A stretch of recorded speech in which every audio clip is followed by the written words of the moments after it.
Doctor Tanvir Ahmed সাহেব এই এলাকার রূপকার। উনি শিক্ষা, সংস্কৃতি, ব্যবসা, বাণিজ্য যেখানেই হোক, আলাউদ্দিন নগরে তথা সমগ্র বাংলাদেশে এমন কোনো জায়গা নেই যার কোনো ছোঁয়া নেই উন্নয়নের। এবং এই ধরনের একজন মানুষ পৃথিবীতে বিরল। তার এই বিরলের কারণে আমরা তার সাথে থেকে পাশে থেকে যতটুকু চিনেছি, এরকম মহৎ মানুষ যদি প্রত্যেকটা এলাকায় এক একটি জন্মগ্রহণ করতো, তাহলে এই এলাকা কেন সেই এলাকা উন্নয়ন হতো, তত বাংলাদেশ সারা পৃথিবীর উন্নয়ন হতো।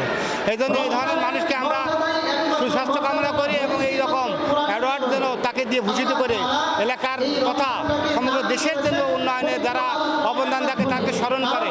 একজন ব্যক্তি বলেছে যে এলাকায় জ্ঞানীর কদর হয় না, সেখানে জ্ঞানী জন্মায় না।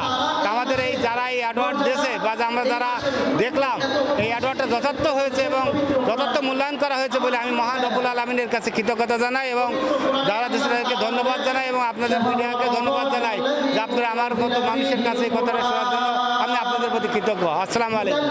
আলাউদ্দিন আহমেদ ফাউন্ডেশন, আমরা জানি যে উনি মানে আমাদের জন্মের থেকে জানি যে আলাউদ্দিন সাহেব মানুষের সেবা করেন, দান করেন, কিন্তু এই দানটাকে ব্যক্তি পর্যায়ে না রেখে একটা প্রতিষ্ঠান পর্যায়ে আনার জন্য উনি ফাউন্ডেশন তৈরি করেছেন এবং সমাজসেবা দপ্তর থেকে নিবন্ধন নিয়েছেন।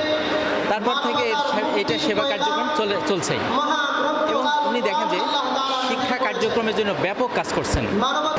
আলাউদ্দিন সাহেব আমার যতটুক জানা মতে যেটুক জেনেছি অত্যন্ত ভালো মন মানসিকতা ভালো লোক এবং উনি একজন শিক্ষা অনুরাগী, দানশীল।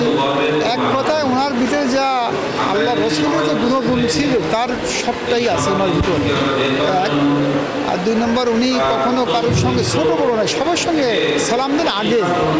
খুব আশ্চর্যের বিষয়, উনি আগে সালাম করেন। এটাই সবচেয়ে আমার এটা লেগেছে যে উনি একজন মুরব্বী লোক, বয়স্ক লোক, আগে সালাম দেয়, কাউ আগে দেওয়ার সুযোগ নেই।